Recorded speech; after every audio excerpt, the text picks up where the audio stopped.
Well, we've seen this many times in many court actions, and it's like if the court or the police or the prosecutor's department, the district attorney's office, if they break the rules, and then it's always like, well, we broke the rules, but it really doesn't have any effect on the outcome. Right. This person is still guilty.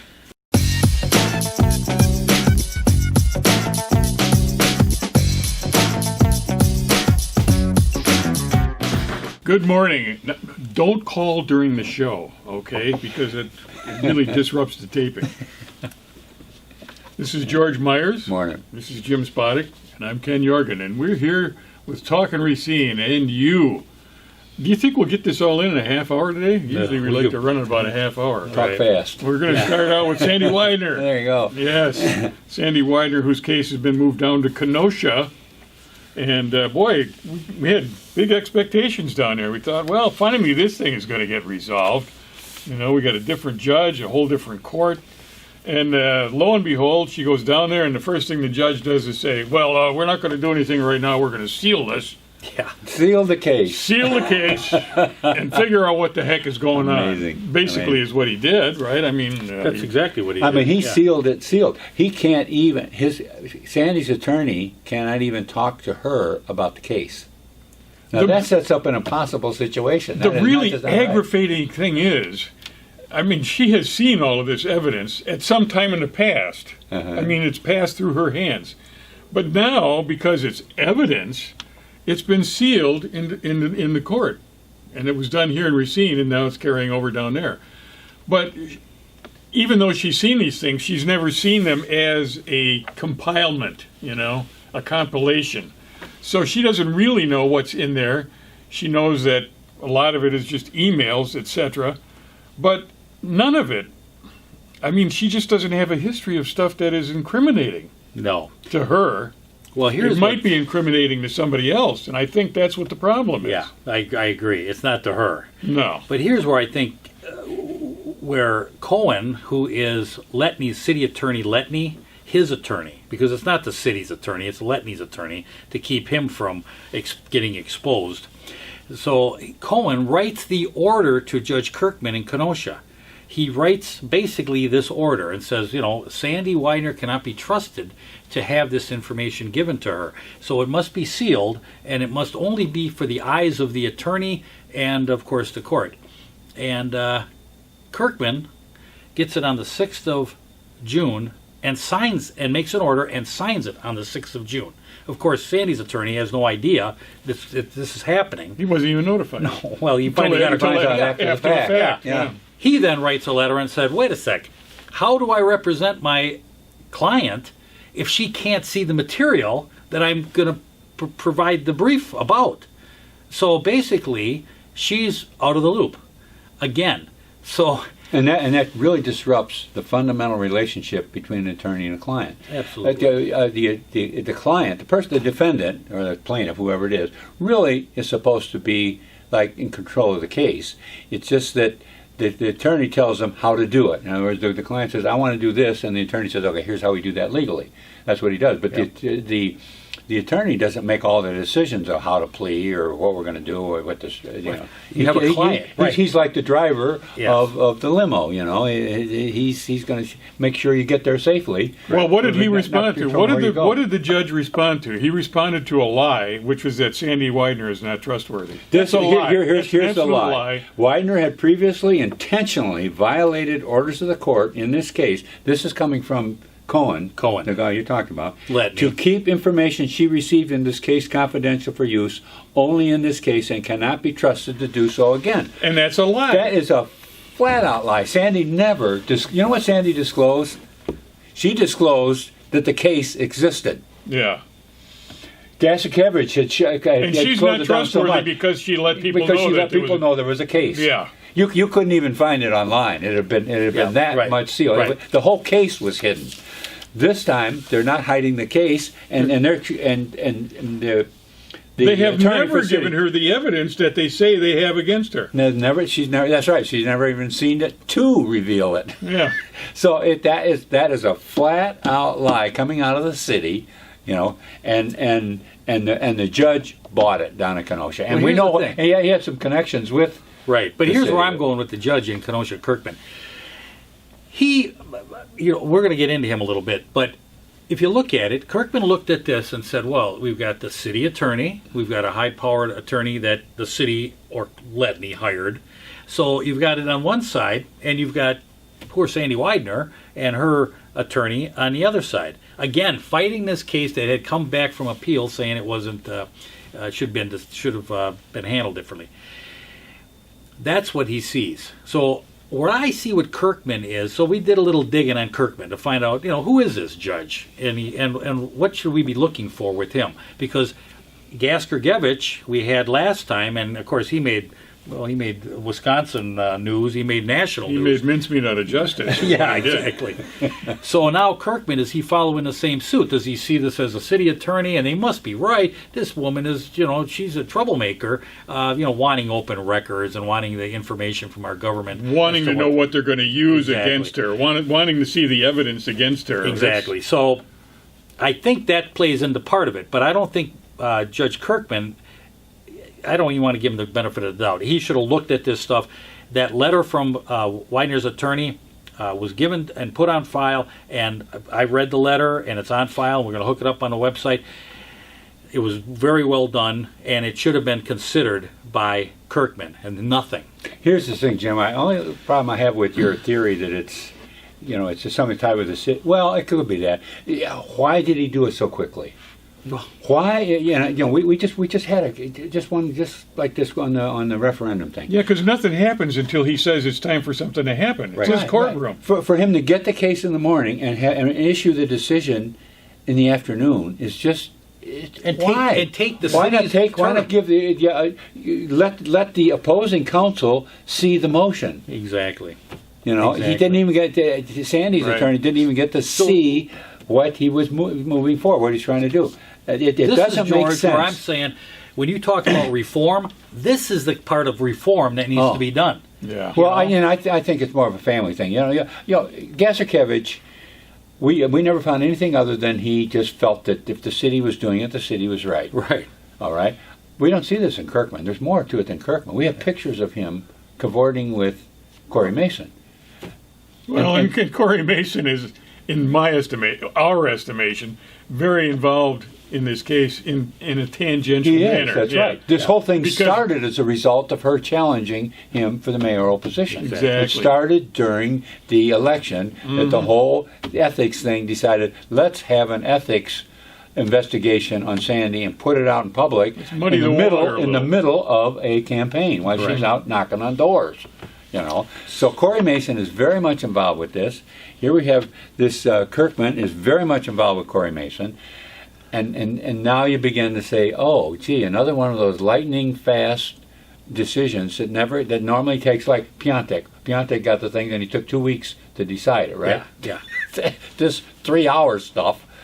It's just Well, he amazing. could have very easily taken as much time as he needed to read There the was no- material no, and right. decide whether or And not it make was a worthy of decision, being right? sealed. Exactly.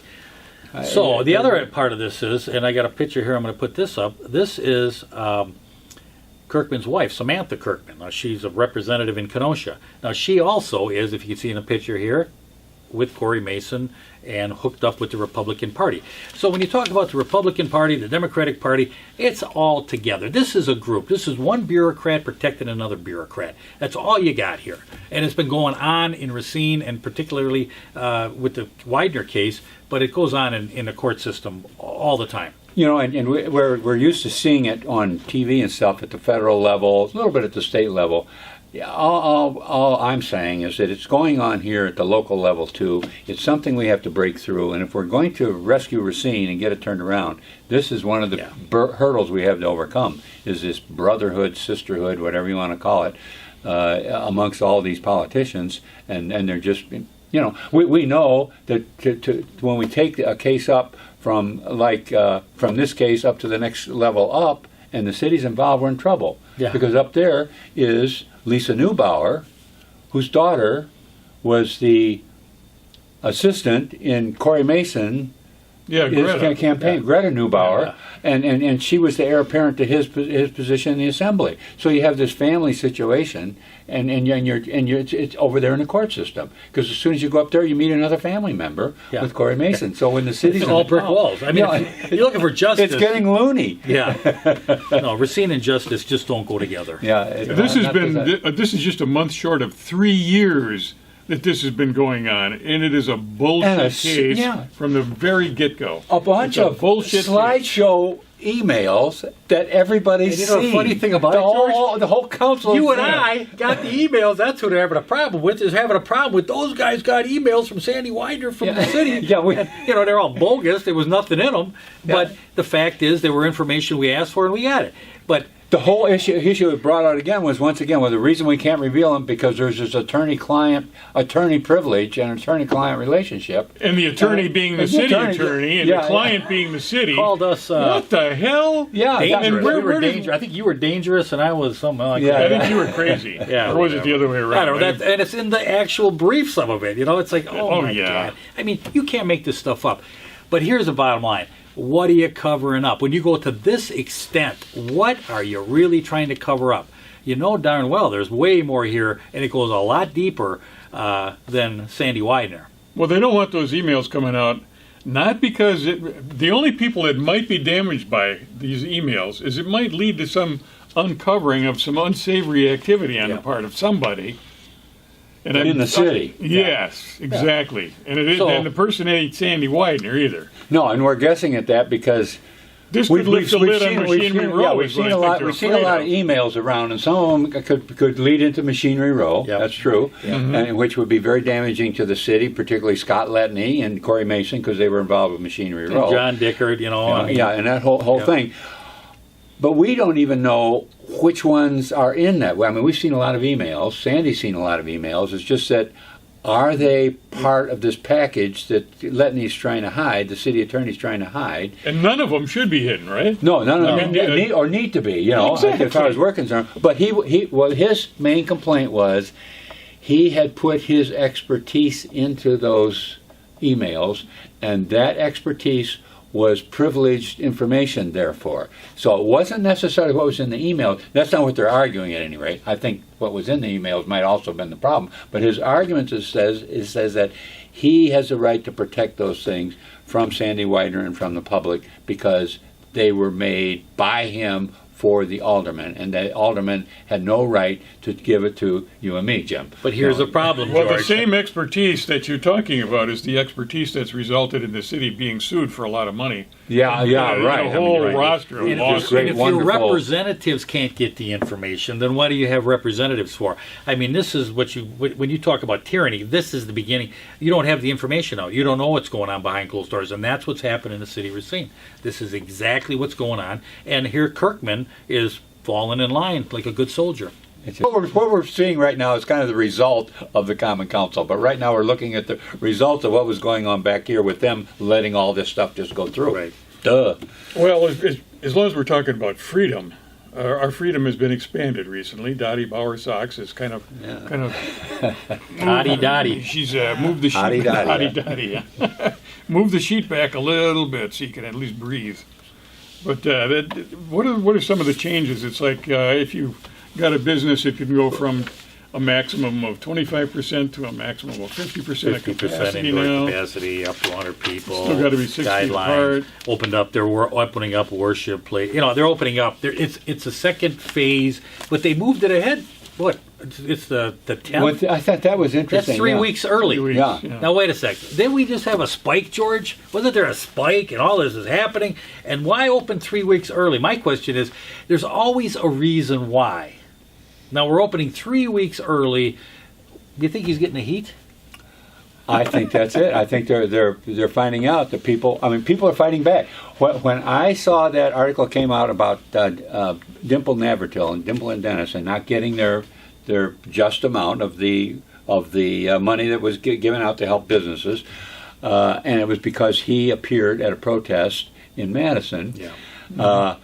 I'll tell you, when that story came out, the comments, when I looked at it, which is about a half a day after it had been out, it was 95 comments. Oh, I in there. think there were people really. We had some crazy numbers too. I mean, ours went through the roof. Yeah.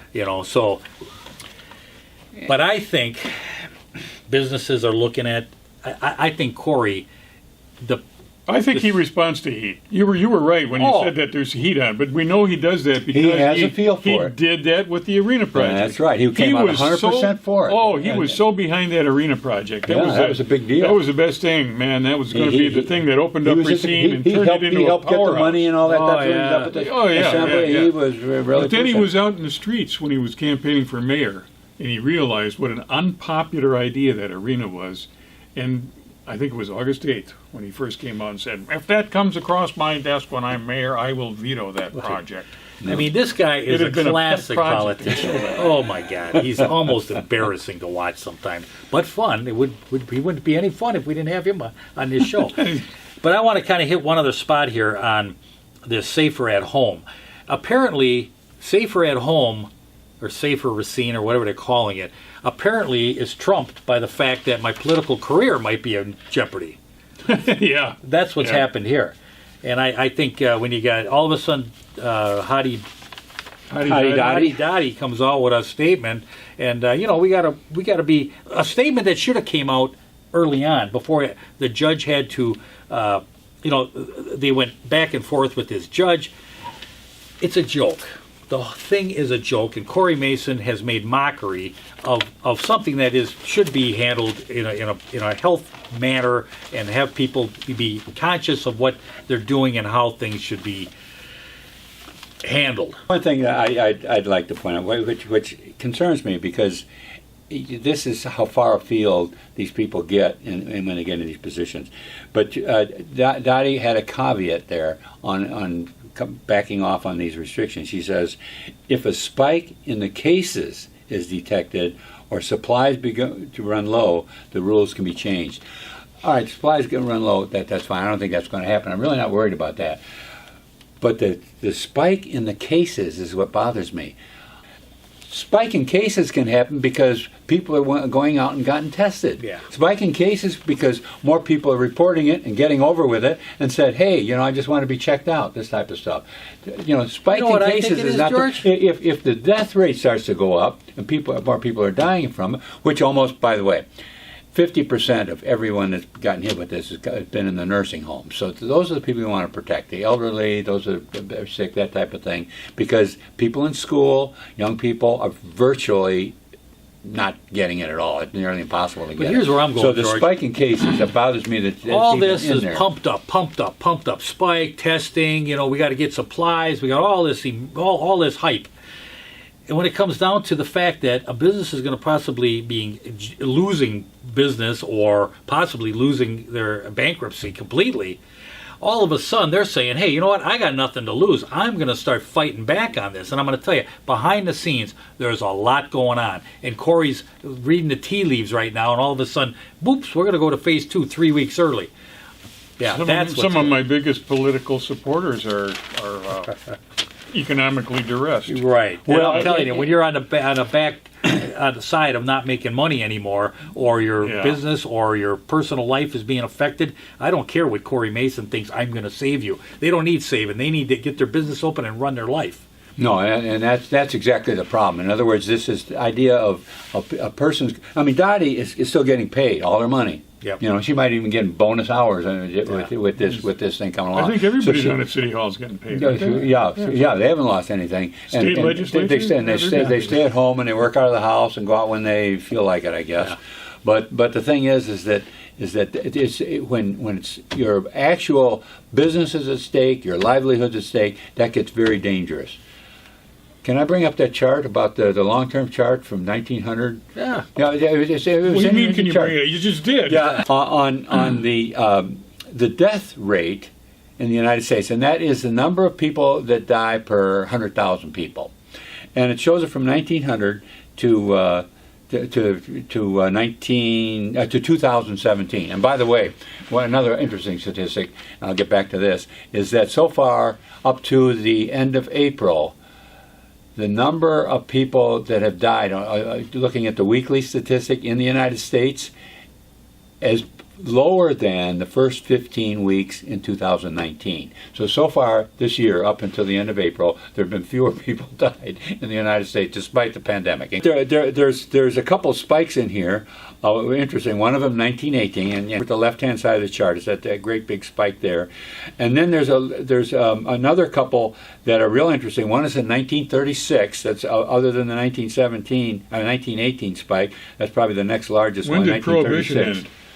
Yeah, that was a little later than that. Was it? Okay. Yeah, but 1936 was the middle of the Depression, so that can show you the problems it can be. There's another one that shows it's 2 down from the 1936 spike, and that's 1943, which went in the middle of World War II. Right. So there are things that correct it, but as you get down, as you go on down the line there's just nothing that affects that death rate very much, other than the long-term trend is getting better. We are living longer, and there are fewer people dying per 100,000 every year over the long term. So the point I wanted to bring out was that it is important whether you're that 1936 one. That I thought was the second highest peak, other than 1918, which was the Spanish flu. But the point was is that 1936 peak in the Depression gives a strong indication that poverty has a lot to do with how long you live too, and that is what you're playing with when you close down businesses. You're throwing people into poverty. Often the suicide rate goes up. Riding in the streets can go up. This type of thing because of these loss in money and opportunity. And one additional item is the referendum, which just, was it yesterday? That the ruling came down? Yep. Yeah. The ruling came down. Yeah, the 10th. Yeah. June 10th. Judge Piantek decided that, it looks to me like the referendum passed. Everything was hunky-dory. No problem. No problem. They did it right, and they did it. Got the word right. They did it right twice. Yeah. We disagree. And we kind of knew that the last show we did. We brought up the fact that there's some real questions about the judges and the way he handled it, but he did rule. It was really not a surprise, I don't think, is it, George? No. Oh no, I knew it was going to happen. I knew he was going to rule against it, and there's some people already have called me. Are we going to appeal it, this type of stuff? First thing I tell them, well, if we're going to appeal it, we're going to have to appeal to the Supreme Court, because the next step up is Lisa Neubauer's court. Yeah. Well, you have to go to the appellate court. You have to go there. I'm just saying, so you have to go there, and you're going to lose there too. So if the purpose of the appeal is to win the thing, you're going to have to go to the Supreme Court, because you're not going to get any. You're going to get the same yawn at Lisa Neubauer's court as you are. She's a family member, as you are at Piantek's court. Yeah. What you need to keep in mind here is when you go to court, you may or you may not receive justice. Oh, most of the time. That's the bottom line. Yeah, it's a meat grinder. You go in the morning and you hope you get justice by the time he grinds you out the other end. Yeah, but this case... Oh, it's a joke. But one of the areas that I think that... Both of the cases we talked about here. It's the same family, too. It's a connection. It's a bureaucratic connection. Yeah, and all these Kenosha bureaucrats the same protect each thing. other. It's just the way it goes. Republicans, Democrats, they're all in there to protect each other from any kind of disturbances that's going to cut their pay or cut their position. I hate you, but I'll protect you from the taxpayers. Because I don't want you coming back at me later, because I got just as much dirt on me. But one of the areas on that unified appeal which Piantek ruled on was Jim McLean's motion for him to recuse himself because he was on the Racine Unified School Board and also represented the unified system in some legal things, as their attorney. Or not. Yeah, as their attorney. And he basically said, well, that was a long time ago, and now there's no sunset But he didn't clause. bring those things up. He should have brought those things up. Oh, absolutely. So I think both there's sides to consider. Totally an appeal part there. I'm really interested in that part, because I think about that is right now is probably our strongest appeal point. Well, other than the fact that they miscounted the votes, you mean? Yeah. I'm talking about. Yeah, I mean the vote thing is strong. I just think this is so darn cut and dried. Yeah. Here's the thing, folks. It's not the connection that Piontek had with Racine Unified that is our strong point. The point is, when you have a connection like that, he is required by law at the first opportunity, which would have been the first hearing, to disclose this connection. Exactly. Absolutely. He did not disclose the connection. That is what's so obvious. If he had disclosed the connection on the first thing, then you could argue and said, well, the connection wasn't that important or whatever. But the fact that he didn't disclose it is not something to be argued about. The point is he didn't do it. And what I read in Jim's appeal, Jim McLean's brief, was that he's required by law to disclose that connection. And if the connection is there, he's required by law to bring it up, and then the parties that can discuss whether or not he needs to recuse himself. That is a cut and dried issue when it comes to an appeal. Yeah. That should go back to another judge, with the Piontek is not the judge of. That's another court that Piontek is not the judge of. So to me, that's why I think it's so strong, because it's so cut and dry. The math thing is pretty darn obvious. Well, that's obvious. I don't know how you could claim that is. And there is law that the attorneys put together that put it in Piontek's right in front, and he never even ruled on any of it. So it's almost like it's going to go to if it does go to the appeals court, it's going to go back up there just like Frederickson's did, and you're going to get the underling there that's going to say, "Oh, this is nothing here," but it can only go so long like this. But how far do you want to go to fight this? Well, we've seen this many times in many court actions, and it's like if the court or the police or the prosecutor's department, the district attorney's office, if they break the rules, and then it's always like, well, we broke the rules, but it really doesn't have any effect on the outcome. Right. This person is still guilty. Right. You want reform? This is what we're talking about. This is the reform that needs to be done. So when you're out in the street, this is the kind of stuff you got to be fighting. You can burn a building, march with signs. You need to get into the court system. You need to understand what you're fighting. This is what you're fighting. Injustice. It is. Yeah, it totally is. When you have a double standard, there's definitely a double standard here. There's no question about it. Yes, there is. Well, that's about it for today. Next week we got a couple of things coming up that you're going to be interested in. We're going to discuss the resignation of Chief Howell. Yeah. Chief of Police of Racine, Wisconsin, has decided to hang up his holster and what a surprise! Right off in the sunset. Stick of dynamite in a bowl of oatmeal. What the heck is this all about? Well, we got a lot of stuff on this too. Because, we want to run a whole show on that because there's a lot here. Yeah, there's a lot there. So we'll be back to discuss that next week. You have a good week until then. We'll see you when you come back. We'll be waiting for you.